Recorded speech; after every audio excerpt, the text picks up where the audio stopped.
The next Bombo Idol Extemporaneous Speaking Contest ng Bombo Radio Philippines, abay, inilunsad na po. Kaugnay niyan, may report ng Bombo Radio Rojas.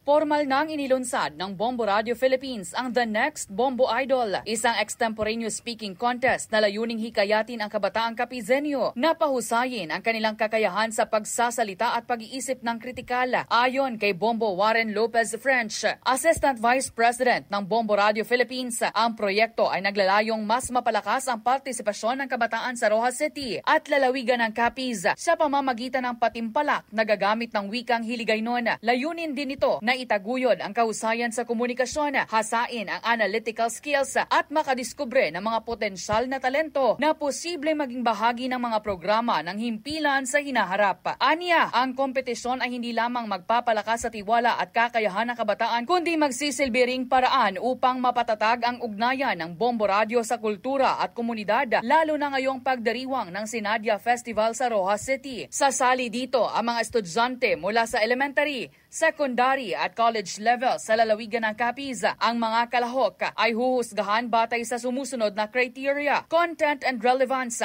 40%, delivery, voice, pronunciation, diction, confidence 30%, organization of ideas 20%, at stage presence 10%. Napag-alaman na ito ang kauna-unahang pagkakataon na isasagawa ang The Next Bombo Idol. Gaganapin ang kompetisyon sa December 6, 2025 mula 1:00 ng hapon hanggang 6:00 ng gabi sa SM City Rojas, Arnaldo Boulevard, Barangay Baybay, Rojas City. Your ideas, your opinion really matter. So that is why we want to hear kung ano yung mga sentimento ng mga kabataan sa ngayon sa mga nangyayari sa ating paligid, sa ating environment, sa ating gobyerno, at sa ating komunidad, no, na kung saan nagbibigay tayo ng venue na maipalabas nila yung kanilang mga opinion, mga saloobin. Mula dito sa Bombo Radio Rojas, para sa Bombo Network News, ako si Bombo Lindsay Ermitanio Bade.